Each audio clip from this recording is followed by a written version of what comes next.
Welcome into WEEI Afternoons here on another nice spring afternoon in the city of Boston. I'll go with Andy Hart, Nick Fitzy Stevens. Your Boston Celtics continue to just wow. You just get wow moments with them, even if basically everyone who's going to play significant roles in the postseason sits out the game with all kinds of injuries. They're really banged up, Fitzy, heading into the postseason. This is a real concern. Yeah.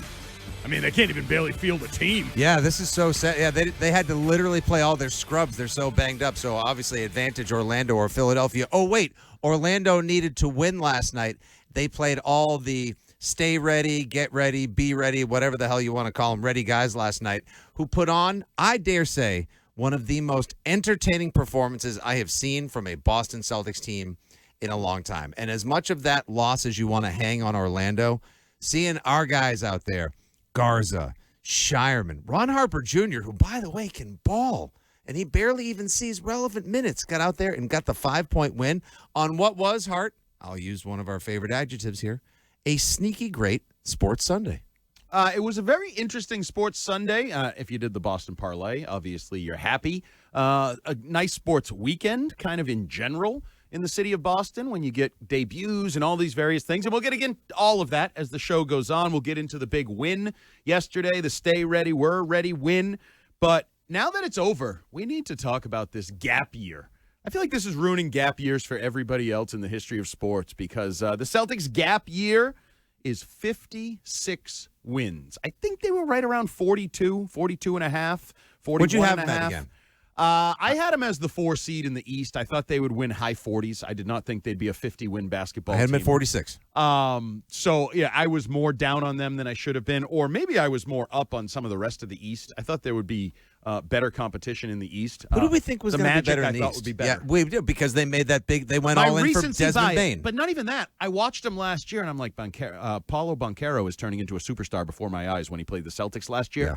And, you know, he wasn't, because if you're a really special superstar, you don't lose to Baylor Shireman, Ron Harper Jr., and the rest. But we'll get into that, because the Celtics, everybody's taking victory laps for this. And that's where I want to start. We'll get into some of this, NBA's 4th best record, some of the numbers that this team puts up, like not losing 5 games in a row, not losing 4 games in a row, just all the, the wire-to-wire 20-point wins, how many times they trailed by 20, just kind of a dominant season for your Boston Celtics. And I probably don't need to remind you, but I will remind you just in case. No Jason Tatum for the bulk of the season. No Al Horford because he went elsewhere. No Kristaps Porzingis because you traded him. No Drew Holiday because you traded him. You were tearing down the financial backbone of this team, and you ended up with a guy like Keita who takes the opportunity and runs with it. Maybe he'll be the most improved player. Maybe he's not, but doesn't matter. He was a great player for the Celtics this year. And it had me thinking, Fitzy, where does the Celtics culture come about? And I know we don't use that word. Oh, it's heat culture. They get that down there. Screw your heat culture. Celtic pride, maybe we'll go that's the operative. But I don't know that really transitions into what you're talking about when undermanned for a season, overachieve. Undermanned for a game, overachieve. Is it simply Celtic pride, and is it because Bob Cousy, Bill Russell, the banners, the history? I find that hard to believe because, no disrespect, but Baylor Shireman didn't watch those guys play. He doesn't have any idea what he's doing and how it ties into the 60s and the 70s and the 80s. So I think you need to get more in the present. So where does it come from? Is it Joe Mazzulla? Is it Brad Stevens? Is it your stars? Is it some combination of all of those levels? Are they so... Here's your word, Fitzy. I know you like this. Aligned, something the Boston Red Sox struggle to do. Where does this come from? Whether it's a season, you're doubted, you overachieve. A game, you're doubted, you overachieve. Where does that come from? It's a triangle. It's a perfect storm of culture created by your coach, your general manager, and your players.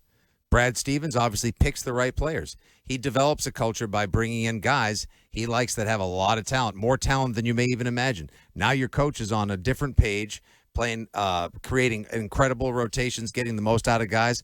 Hell, you heard I heard from Ron Harper Jr. after the game how Luka Garza delivered this amazing speech before the game. Like, he literally delivered a speech that was along the lines of, like, the Goonies. Like, down here, it's our time. Up there, it's their time. Garza telling the guys, This is our opportunity for all the times we were on the bench and we wish we were playing. Now we should show them we belong, that we can be starters. And they go out there and they beat a team that wants to get the win heading into the playoffs. And then Baylor Shireman was talking about how incredible Joe Mazzulla is, that there's a greater sense of accountability, that it's not like any place he's ever shot a basketball before. So you get Mazzulla having the season of a life, Brad Stevens on an absolute run picking the players, and then look at the quality of the human beings you have. Jaylen Brown, Jason Tatum, all of these backup guys who now probably are as good as half of the starters around the rest of the league. There it is. There's your little perfect trial, your perfect storm right there. Yeah, I think you're right. I think the inclination is to give the head coach the credit. And he deserves a lot of credit because he's in the trenches day to day. Okay, so let's say you have a triangle. Obviously, you put the most important one up top, and it kind of feeds down to it. So do you put the players there, or do you put Mazzulla at the top? Or do you put Brad Stevens up there? Because he picks everybody. He selected Mazzulla. He's drafted the players. He kind of molded the players. Like he was in there in the earlier stages of development for said players that we're praising. And that's like I always say, the Belichick-Brady thing. Would Brady have been great? Probably. But was Bill there to help mold him? Absolutely. Like he played a role in the infancy of the NFL quarterback that is Tom Brady. Brad Stevens did that with these guys. And we're allowed to mention that Bill Belichick was instrumental in grooming Tom Brady, taking over for Dick Rabine when he passed away, right? That's legal? What do you mean? Didn't he help out in 2001? Yeah, they all did. Josh was around. Like there was a Charlie took a village type of mentality. Okay. Absolutely. But anyway, it's tough to pick between the three. Because your players they're obviously incredibly talented, but they might be jackasses, so therefore you don't create the Celtic pride culture, if you will. I think I'm inclined this year to give it to Mazzulla. I think he's just like Chris. You heard Chris Mannix say he may or may not win. Don't give him Coach of the Year, though. Whatever you do, he doesn't want that stupid thing anywhere near him. Even though Chris Mannix said it's a dumbass award. Whoever wins it, it should be Joe Mazzulla's in a runaway. That he's the coach of the year, one of the best coaching jobs he's seen in years. I wish I loved anything in life as much as Mannix loves these Celtics. Well, yeah, because they're likable. I also think that's another layer to this. You know what's likable? 56 wins. You know what's likable? Overachieving. The way they play. Fun play, the whole thing. They still found a way to shoot a lot of threes, but sort of appease people like me who wanted them to shoot less threes, right? Like they're still a three-point shooting team. That's still their backbone. That's still their bread and butter. But you mix in the way Jaylen Brown has played as more of a 2 feet in the paint kind of guy, athletic and taking it to the rim and the free throws kind of taking off late in the year and earning his He's going to be a monster this credentials. I got to tell you, we're going to play some audio from his stream later. He also looked rocked and jacked in that tight shirt he was wearing in that. Like, I think he looks bigger every time I see him. That's his live stream where he brought on different guests and brought on green. It's a good-looking shirt. Brought on green runs. How about this? When did you ever think you would see a superstar, not just a player, an athlete, a star, a superstar in Boston, do a live stream drinking red wine, bringing on super fans? Like 20 years ago, there was zero chance Tom Brady or Gronk or anybody was going to bring on me while I'm drinking a Harpoon IPA at home and go like, thanks for supporting us, Fitzy. Meanwhile, here's Jaylen Brown bringing on Green Runs Deep, the biggest Celtics fan who organizes all these watch parties, and chilling out on a Friday night. Like that just shows you where he is. He's so locked in. He's so comfortable. The big Jaylen Brown believers like yourself, for the rest of us that weren't like, I jest that you guys are the Tatum Hatums, even though I know you really appreciate Jason Tatum's talent. I have grown to appreciate Jaylen Brown to levels I never thought I could this year. I think a lot of people have. Not to the point where they buy his jersey, because I did see the top 15 jersey sales, and Jason Tatum's in there, and Jaylen Brown's not. Interesting. Why is that? I don't know. I would use those little sideways eyes on social media if that were me retweeting that graphic. Let's not start something where it doesn't exist. Because I actually think he's as likable as he's ever been in the city of Boston and in the NBA. The most likable. And part of that is he's on the throne of leadership for this team, and they're winning. Like, we like winners. It's very simple. When you lead a team and you win, we kind of fawn all over you. It's almost anybody, right? Like Stephon Diggs became a leader. They're winning. All of a sudden, we forgot about the fact that he used to tell Pats fans to S all that stuff. You're winning with our team. Oh, we love you. You're all we got. We all we need. But what is the most surprising? Is it that? Like, is that the most surprising? That Jaylen Brown did what so many people thought he couldn't do? Because I'll give you a number from this team. Where is it? The turnovers. The fewest turnovers in the NBA this year. I can't find the exact number. There were a lot of people that thought, oh, Jaylen Brown's going to have the ball more. Jaylen Brown is going to feel the need to do more. Jaylen Brown's going to turn the ball over a lot. And that wasn't the case. It happens. He was an efficient basket. Every star player turns the ball over a lot, but he didn't do it to the point where it became a detriment. So what was because that might be my most surprising would be I would say efficiency with which Jaylen Brown played. I thought he could play. I had faith in him to win games, lead this team. We were familiar. But he, I think, was even smoother and more efficient and more consistent than even I thought he would be. So what would surprise you the most of how they got to where they are now? Number 2 seed, gap year, 56 wins, all of it. So we're removing the Tatum return out of the equation because they were already good by that point. They were already what they were. But it is a surprise. But we eliminate that from the calculus.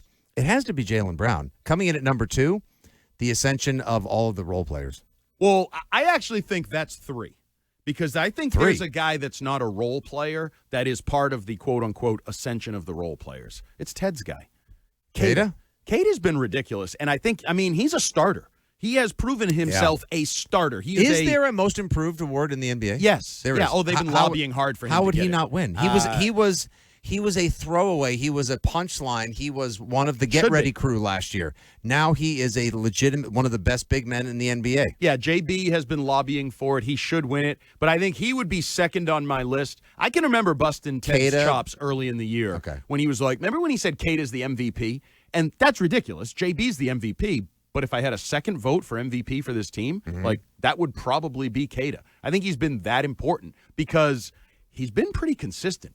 Derek White has had his issues ups and downs. I know. My Mr. does everything for the team had a more inconsistent year than in years past, and it didn't even break them from stride. And we expected him to step up. There were just times where it seemed like he wasn't night in, night out ready for that. Same thing with Peyton Pritchard. Starter, not a starter. There's another one. Yeah, they started him. We thought this is the opportunity. He wasn't a good starter. Then he comes off the bench. Guy could be good for anywhere between 6 and 36 points any given night. Pritch has been massive for this team. So I think if you're going to go with a surprise second maybe to Jaylen Brown and how good he's been, Queta's evolution. And then everybody else's development where you can say, we're going to replace Drew Holiday, we're going to replace Al Horford, and they're all just going to slide up the depth chart and all be good. Your guy, Baylor Shireman, is good. He's got big old brass ones. He can play. He has a hideous haircut. That's the only downside to it. He does the goofy celebration, biting the tongue with the thumbs up. This is the thing. But he's making it cool. Did you ask your son, like, hey, when people score or like when you make a big play, do people do like the bite the tongue thumb up thing or something? Yeah, I don't think that's quite a thing yet, but it works for him. And he's making it cool. It's another example. Like when you win and when you succeed and when you score points, he goes out and had 30 points. Never had 30 points in college. But he goes out and has 30 points. 8 for 20 from downtown. For your Boston 8 for Celtics. 8 from the charity stripe. You love to see it. 617-779-7937 if you want to join the conversation on the text line or the phone lines. How surprised are you where we're at? 56 wins, number 2 seed locked down in the East with the JB-led Boston Celtics. And within that, what is most surprising to you? Is it JB? Was he honestly better than you thought he could be in the lead dog role? Or is it some of the other guys, the fill-in players, the complimentary players, whoever it may be? Ooh, Stiz has a vote. Even a lot of Celtics fans, even a lot of within the fan base was like pro-tanking. Yeah, there were people that were pro-tanking. He's not making that up. I accuse him at times of making up receipts and making up chips on his shoulder. No, That's not one of them. He knows. There were people that have Celtics jerseys and shirts and hats that were thinking about tanking because this is a historically good draft class, and we can't possibly be good with the way you tore this down. So let's pull this back actually for a second. Let's go maybe bizarre 30,000-foot view of this. What if the most important thing that happened to the Celtics this year was Jason Tatum getting injured?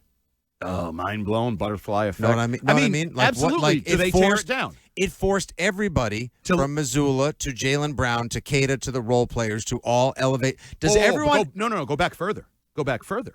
Ooh. I think it forced the organization or allowed the organization to make difficult financial decisions in year one of Bill Chisholm that if they don't make, I do think there's an alternate universe, Dan Ball, before we get to you real quick, alternate universe where Tatum doesn't get hurt.